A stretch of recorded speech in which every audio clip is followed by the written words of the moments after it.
అరణ్యకాండము 11వ సర్గము. రాముడు ముందుగా వెళ్ళుచుండెను. తను మధ్య అయిన సీత మధ్యవర్తిని అయి వెళ్ళుచుండెను. గొప్ప విల్లును చేబుని ప్రేమతో లక్ష్మణుడు వెన్నంటి వెళ్ళుచుండెను. నీళ్లతో నిండినవైన పద్మముల కాలువల సుగంధములతో ప్రకాశించడు కాసారములను నదీతటములందలి ఇసుక తిన్నెలపై సంచరించుచున్న చక్రవాక పక్షుల సమూహములను పర్వతముల చర్యల నుండి వేగముగా ప్రవహించుచున్న సెలయేళ్ల ప్రవాహములను పువ్వులతో మనోహరములైన పొదరిండ్లపై వ్రాలిన తుమ్మెదల గుంపులను భయంకరమైన అడవి పందులను పెద్ద సర్పములను అడవిదున్నలను మదించిన ఏనుగులను సింహములకు నివాసములైన గుహలను చూచుచు అట్లు వెళ్లి వెళ్లి ఆకాశమున సూర్యుడు వ్రాలిపోవుచుండగా ఒక యోజనము చదరము కలిగి ఇంపైన తటాకమును చూచెను. అది శుభకరమై తుమ్మెదలచే నల్లనై తామరాకులతోనూ పద్మముల చేతను పరివ్యాప్తమై ఆడపక్షుల కలనాదములతో నిండినదై మదించిన ఏనుగుల చేత బాధింపబడిన తటములు గలదై యొప్పుచుండెను. దానిని జూచి మనుష్యహీనమైయుండియు గొప్ప సంగీత ధ్వనులతో హృదయంనకు ఆనందము కలిగించుచుండగా తానును లక్ష్మణుడును ఆలకించి మాండకర్ణి వృత్తాంతము ధర్మభృతుడు శ్రీరామునకు తెలుపుట. తమతో కూడా వచ్చుచున్న ధర్మభృతుండను మునిశ్రేష్ఠుని చూచి అనగా ఇది ఏమి వింతగానున్నది, దీని చరిత్రము తెలుసుకొనుటకై మా మనసు కుతూహలపడుచున్నది, చెప్పుటకు తగినదేని రహస్యము కాదేని ఈ చిత్రమేమియో చెప్పుమనగా జానకీనాథుని సంభాషణమును విని ఆ సరస్సు యొక్క వృత్తాంతమును పూర్తిగా ఆ తాపసి చెప్పదొడిగెను. ధర్మమూర్తి వినవయ్యా, మాండకర్ణియనుడు గొప్ప తపస్వి తన తపోబలముచే మిగుల సుందరమైనవియు సర్వకాలములందు నిండిపోనిదియునగు ఈ సరస్సును సృజించెను. ఇది పంచాప్సరమనబడును. దీని జలములందాతడు పంచేంద్రియములను జయించిన వాడై స్థిరచిత్తముతో అహో 10,000 ఏండ్లు తపస్సు చేసెను. నీళ్లను గాలిని ఆహారముగా గుని కష్టమైన తపస్సును చేయుచున్న ఆ ధీరుని చూచి అగ్ని మొదలుగా గల దేవతలందరూ భయపడిన వారై తామందరూ ఒకచోట చేరి ఇతడే పదవి గోరునోయని చింతించి దీనికి విఘ్నము చేయుటకేం ఉపాయమని ఆలోచించి వంచనతో మెరుగుదీవల ప్రకాశము గల అచ్చరల సమూహంను వేగముగా పంపగా కన్నులు మిరుమిట్లు గొల్పు తేజస్సుతో నేవురు అచ్చరల తపస్వి ధైర్యమును కొల్లగొట్టిరి. పరమాత్మ సాక్షాత్కారము బడిసినట్టి ఆ తాపస శ్రేష్ఠుడు దేవతల కార్యము నెరవేరునట్లు అల్లెత్రాటిని తెగలాగిన మన్మధుని బాణవర్షమునకు ఆ అప్సరసల చూపులకు మిక్కిలి వణికెను. అట్లు వచ్చిన వారలను గారవముతో భార్యలుగా చేసుకుని ఈ సరస్సునందు తన యోగ బలము చేనొక గృహమును గల్పించి ఎందా స్త్రీలతో రమించుచున్నాడు. తపశ్శక్తితో పొందిన యవ్వనముతో ముని ఆ స్త్రీలతో కలిసి క్రీడించుచు తృప్తిగా నుండును. మహాత్మా, ఆ పాటల గందుల యొక్క ఇంపైన నాట్యముల యొక్కయు కదులుచున్న భూషణముల యొక్కయు పాటల యొక్కయు నాదములే అవి.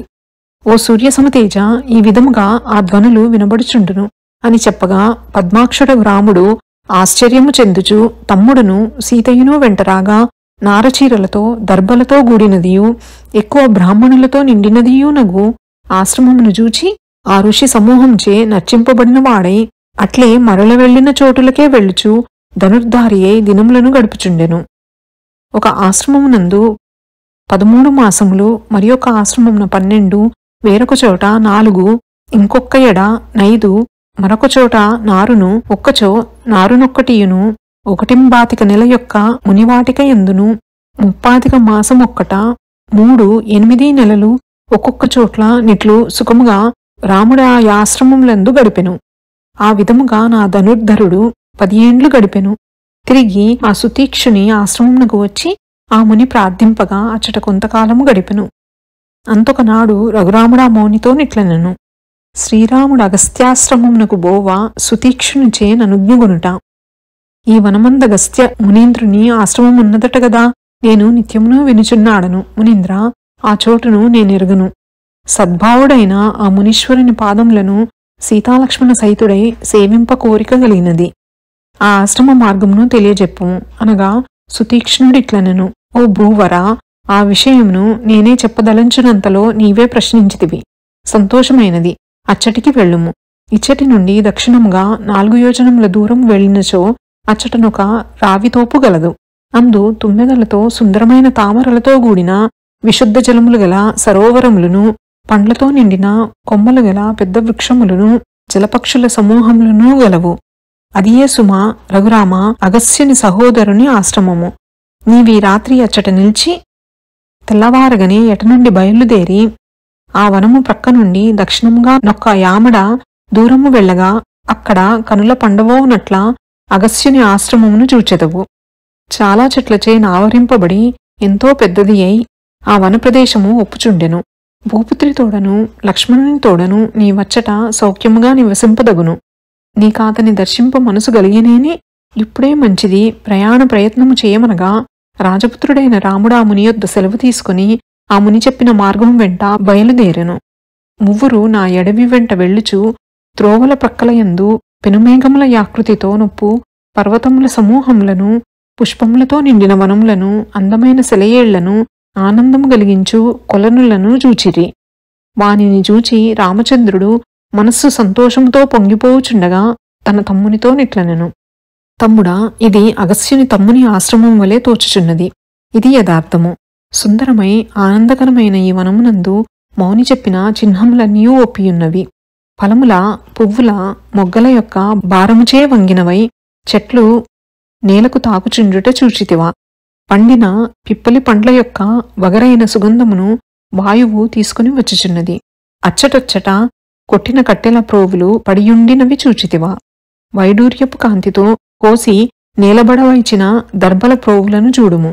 నల్లని మేఘములను బోలి యజ్ఞుల నుండి వెడలివచ్చుచున్న పొగల గుంపులను గంటివా. అదిగో ఇతర జనులు లేని నదుల రేవులయందు బ్రాహ్మణులు తాము తెచ్చిన పుష్పములతో పూజ చేయుచున్నారు. మనము విన్న అగస్యుని తమ్ముని ఆశ్రమమిదియే. లోకములు మేలు పొందునట్లుగా రాక్షసులను చంపి ఎవడు దక్షిణ దిశకు ప్రజలను చేర్చెనో ఆ అగస్యునికి ఇతను తమ్ముడు. శ్రీరాముడు లక్ష్మణునకు వాతాపీలల్వుల కథ చెప్పుట.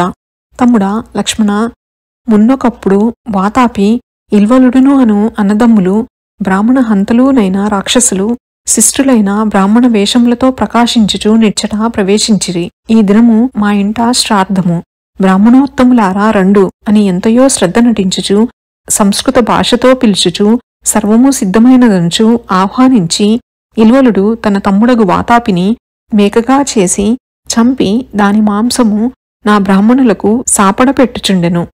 భుజించి కూర్చుని కడుపులను తడుముకొనుచుండు ఆ బ్రాహ్మణులను చూచి వాతాపి రారమ్మని పిలుచుచుండెను.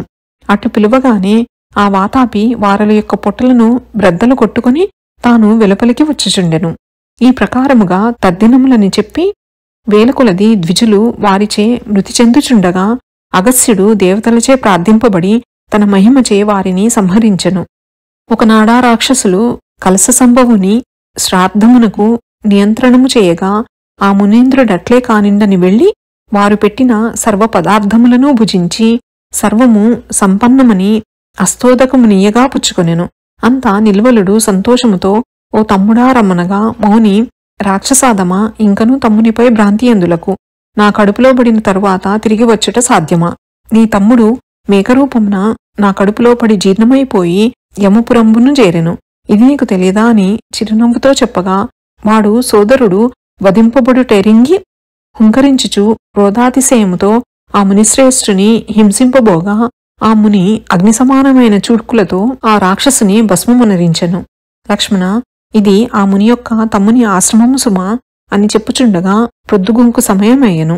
స్నాన సంధ్యలను పూర్తి చేసి వారా మునిని చూచి నమస్కరించి ఆ మౌని ఇచ్చు ఫలములను దుంపలను పుచ్చుకొని ఆ రాత్రి ఎచ్చట గడిపిరి. సూర్యోదయం కాగానే రఘురాముడు మునితో నిట్లనెను. మహాత్మా, నీ దయచేత మేమిచ్చట హాయిగా రాత్రిని గడిపితిమి. మీ అన్నగారిని దర్శించుటకై వెళ్ళెదము.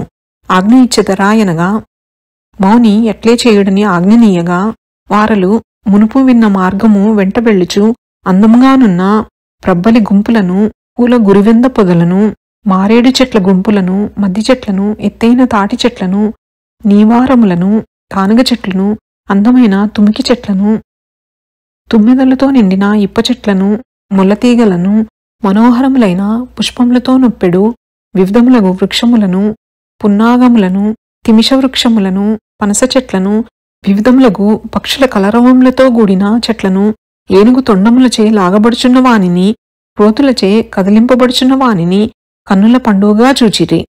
తన వెనుక మిక్కిలి దగ్గరగా వచ్చుచున్న లక్ష్మణునితో రామచంద్రుడు ఇట్లనెను, చూచితివా సోదరా, నిగనిగల ఆడుచున్న ఆకులుగల వృక్షములను, శాంత స్వభావములైన మృగపక్షులను చూచితివా?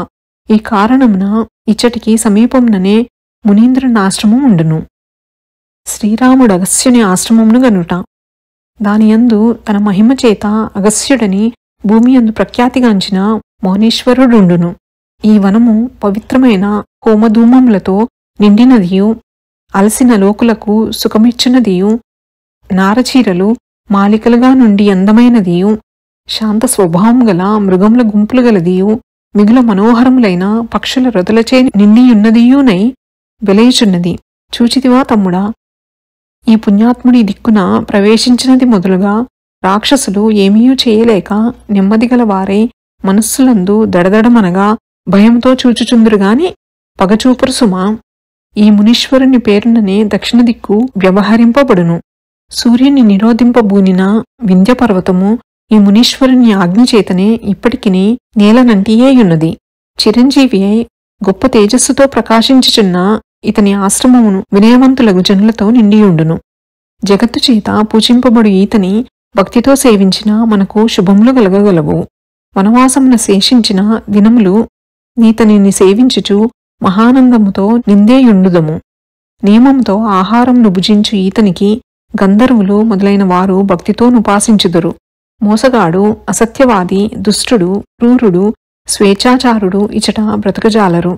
దేవతలు, యక్షులు, పక్షులు, నాగులు మొదలగు వారిచట ధర్మపరులై నియతములైన ఆహార విహారములతో నుందురు. ఇచ్చట తపస్సిద్ధులు తమ శరీరములను విడిచి సూర్యతేజస్సుతో క్రొత్త శరీరములను దాల్చి విమానములనెక్కి స్వర్గములకేగినారయ్యా. ఇచ్చటి ప్రాణులచే నమస్కరింపబడిన దేవతలు దేవత్వమును, యక్షత్వమును, రాజ్యభోగములను, ఐశ్వర్యములను తప్పకనిచ్చెదరు. ఆశ్రమ సమీపమునకు వచ్చితిమి. కాన లక్ష్మణ, నీవు ముందు వెళ్ళి జానకీ సహితుడనై నేను వచ్చుటను విన్నవింపుము. వేగము పొమ్ము అనగా అతడట్లే చేయుచు. అరణ్యకాండము 11వ సర్గము సంపూర్ణము. శ్రీరామచంద్ర ప్రసాద సిద్ధిరస్తు. శ్రీ జగన్మాతార్పణమస్తు. శ్రీ శ్రీ శ్రీ. నమోస్తు రామాయ సలక్ష్మణాయ, నమోస్తు దేవ్యై జనకాత్మజాయై, నమోస్తు వాతాత్మ భువేవరాయ, నమోస్తు వాల్మీక భవాయ తస్మై. శుభం భవతు.